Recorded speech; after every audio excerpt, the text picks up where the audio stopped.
Assalamualaikum warahmatullahi wabarakatuh. Jumpa kembali dengan Mapinfo Indonesia. Pada kesempatan ini, saya ingin sharing informasi terkait dengan Mapinfo Pro Advance. Mapinfo Pro Advance ini merupakan modul tambahan dari Mapinfo Pro Standar. Yang membedakannya adalah di Mapinfo Pro Advance ini khusus untuk memproses data raster baik yang bersumber dari citra satelit, foto udara, ataupun data LiDAR. Nah, dengan ada 6 modul tambahan ini, menjadikannya Mapinfo Pro ini bisa memproses dua jenis data yang berbeda sekaligus, yaitu data vektor dan data raster. Tentu hal ini akan memudahkan bagi para pengguna yang bekerja di dua jenis data ini. Nah, di sini di dalam Mapinfo itu, kita lihat menunya ada home, ada table, map, spasial, ada layout, dan raster. Nah, di Mapinfo Pro Advance ini, itu kalau kita aktifkan ada menu raster ini. Nah, di dalamnya ini ada grup file. Kita bisa buka file-file yang akan kita proses ya. Kemudian kita bisa copy, kita bisa delete, kita bisa rename datanya. Kemudian di grup berikutnya ada grup properties. Jadi kita bisa lihat properties dari data raster yang kita buka itu. Kemudian ada grup interpolate. Jadi kita bisa membuat suatu jenis data dengan menggunakan metode interpolasi ini. Seperti yang ada di menu sini ada create raster. Jadi kita bisa buka data vektor, bisa berupa data titik ya, yang ada mungkin ada titik ketinggian atau data-data lainnya. Itu kita bisa interpolasi menggunakan modelnya ini. Kemudian berikutnya ada LiDAR. Nah, LiDAR ini baru ada di versi 2019.3. Sebelumnya itu belum ada. Nah, model analisisnya ada surface, ada tree canopy analysis. Pada kesempatan ini saya tidak akan bahas di sini karena sudah ada di materi yang lainnya yang memang harus membahas mengenai LiDAR ini. Berikutnya ada group display dan juga operation. Saya akan banyak membahas di dua grup ini. Sekarang saya coba buka data ya. Maaf, ini saya coba buka data raster image. Saya ada contohnya di sini. Saya pakai DTM. Ini ada training ya, open.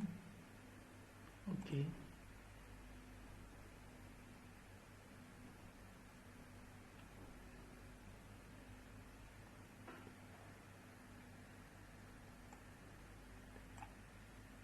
Ini dia datanya. Ini auto hide aja, oke. Nah, supaya kita bisa mengidentifikasi lokasinya mana, mungkin lebih enak kalau kita buka base map ya. Ini saya buka Bing Map. Ini pastikan ada jaringan internet supaya kita bisa buka Bing Mapnya sebagai kita akan gunakan sebagai base map. Oke, ini kita bisa lihat data citra yang saya buka itu ada di wilayah Yogyakarta. Oke.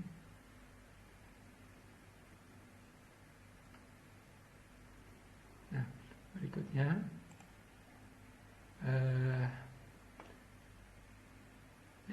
ini kita bisa copy, kita bisa delete, kita juga bisa rename. Saya supaya tidak berpanjang lebar, saya tidak usah menggunakan data yang file yang sudah ada. Kemudian kita bisa tahu informasi dari raster ini ya, seperti ini informasinya. Kemudian kita bisa lihat statistiknya seperti ini. Kita juga bisa lihat histogramnya. Oke. Selain itu kita juga bisa lihat nilainya. Maaf, bukan yang ini. Yang ini. Jadi kita bisa, misalnya saya klik di sembarang tempat di sini, maka dia akan menunjukkan ini kebetulan nilai ketinggian ya. Nilai ketinggiannya, kalau merahnya semakin tinggi agak kuning, nah, semakin kebiruan ini akan nilai ketinggiannya semakin rendah. Dan titik-titik ini kalau kita mau capture, kita bisa simpan dalam bentuk CSV, dan seluruh titik yang kita klik itu datanya akan tersimpan di data CSV. Ini saya akan skip aja.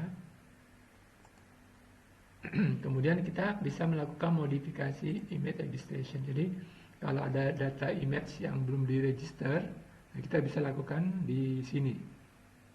Atau bahkan yang sudah diregister kita mau lebih tinggi akurasinya, kita bisa tambahkan beberapa poin lagi. Ini minimum harus 4 poin. Termasuk proyeksinya kita bisa atur dari sini. Unitnya juga bisa dari sini. Oke. Kemudian ada di grup berikutnya ada interpolate. Jadi kalau kita punya data vektor, mungkin titik ya, bisa titik itu bisa data titik ketinggian, bisa data survei hasil pencemaran, atau titik-titik berupa apa namanya ini, tingkat daya beli suatu wilayah. Nah, itu kita bisa interpolasi di menu ini. Kemudian ada LiDAR. Nah, LiDAR ini, menu LiDAR ini baru ada di versi 2019.3. Di sini ada dua model LiDAR analisisnya, yaitu ada surface dan tree-canopy analysis. Saya tidak akan bahas ini karena sudah dibahas di konten yang lainnya, memang khusus untuk membahas mengenai LiDAR. Kemudian saya langsung ke sini. Apa namanya itu, view-nya. Jadi bisa pseudo, bisa RGB. Kalau RGB kan tampilnya kan seperti ini. Kalau balik pseudo seperti ini. Ke band yang ada di band 1 ya. Kemudian color stretch-nya itu ya kita bisa pilih mau yang histogram berapa. Itu kita bisa ya memilih sesuai dengan model yang kita inginkan. Kemudian colornya pun ini sudah ada yang predefined, bisa RGB, bisa seperti ini.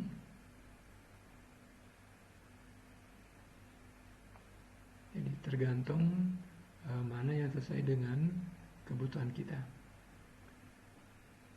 Oke, ini semua on the fly. Oke.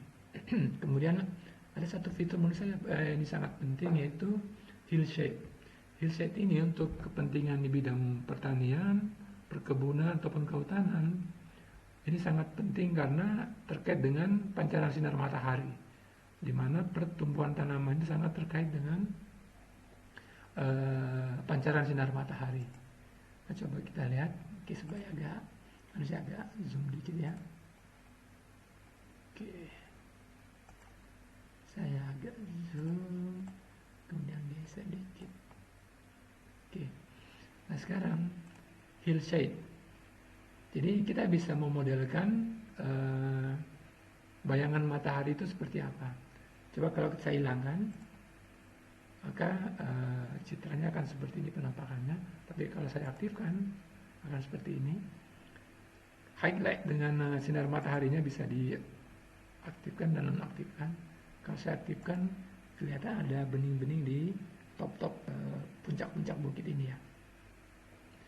Ini di apa namanya itu, arah sinar matahari dari northeast.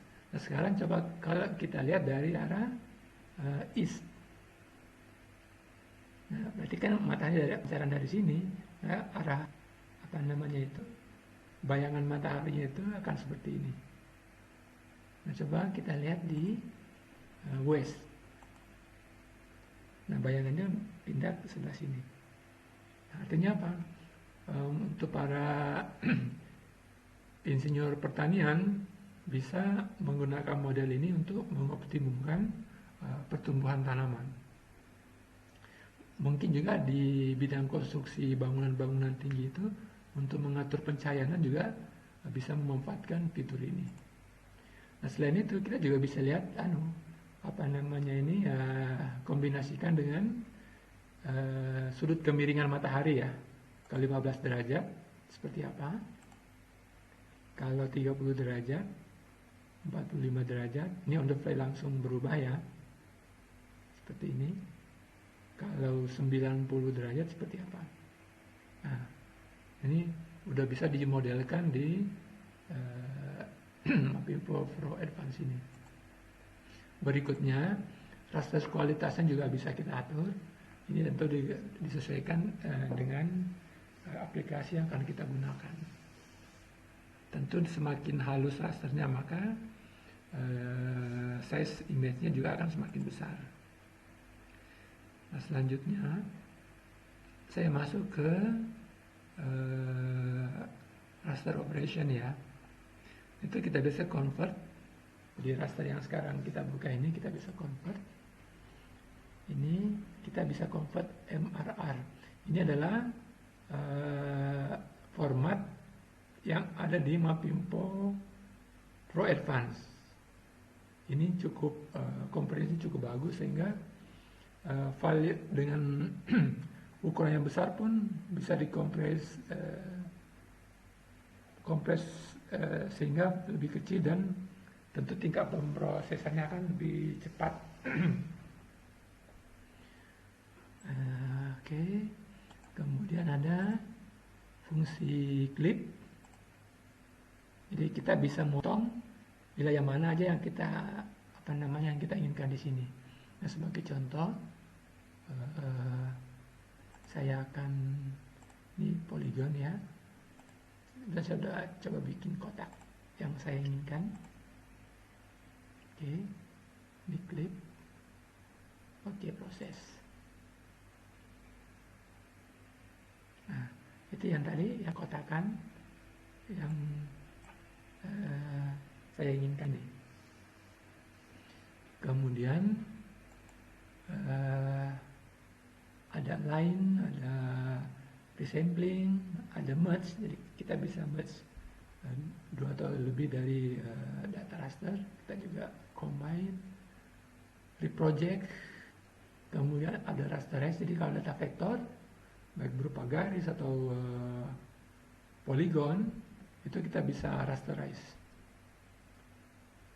Nah, selain itu ada analisisnya, bisa point inspect, kalkulator, view shape, atau line of sight. Kemudian ada contouring ya, ada klasifikasi, ada surface, ada polygonisasi, cross section dan seterusnya. Kemudian ada utilitasnya, kita bisa ekspor. Coba saya mungkin ya kontur ini agak mungkin perlu saya tunjukkan. Jobnya kontur tabnya saya bikin region ya. Intervalnya ya udah sebenarnya kita bisa pilih sih mau interval berapa. Ya kita ikuti default aja. Oke, saya proses.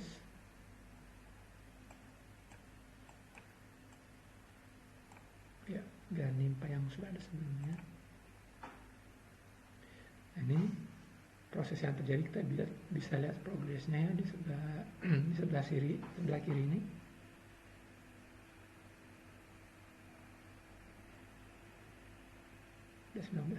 Ini hasilnya langsung kelihatan.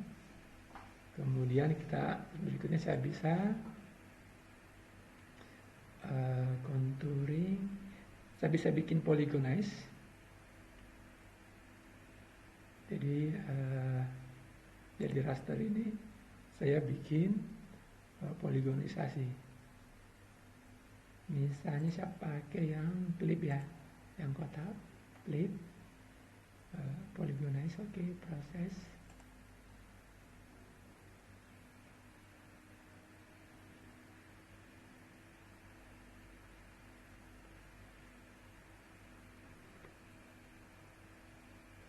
Sebenarnya poin penting yang ingin saya tunjukkan bahwa, nah ini hasil polygonizasinya, bahwa dalam satu software yang sama ini, mulai dari vektor, raster, raster, vektor itu semua bisa dilakukan dalam satu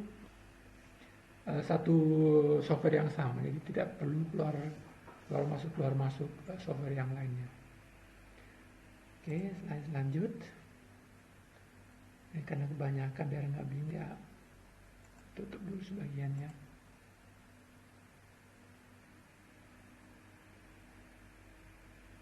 Oke, ini ada vektor.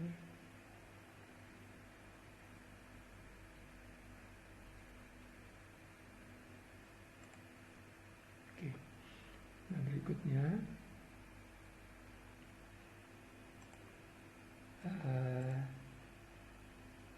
kita bisa lihat cross section ya.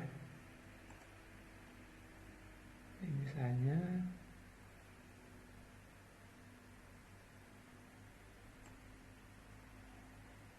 cross section.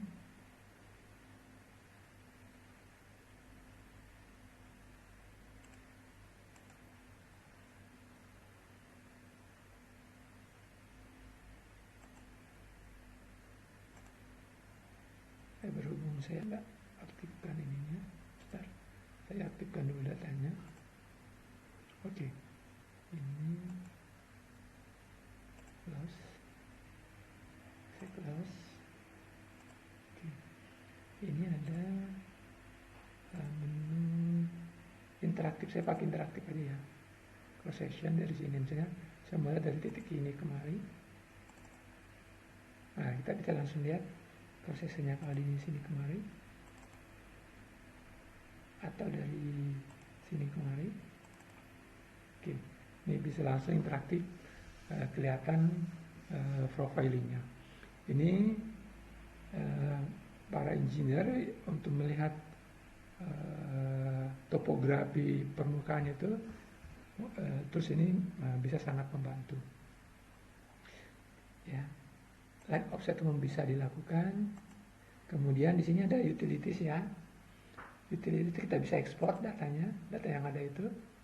Kita bisa ke map input tab atau S3 ASCII grid. Itu bisa dilakukan.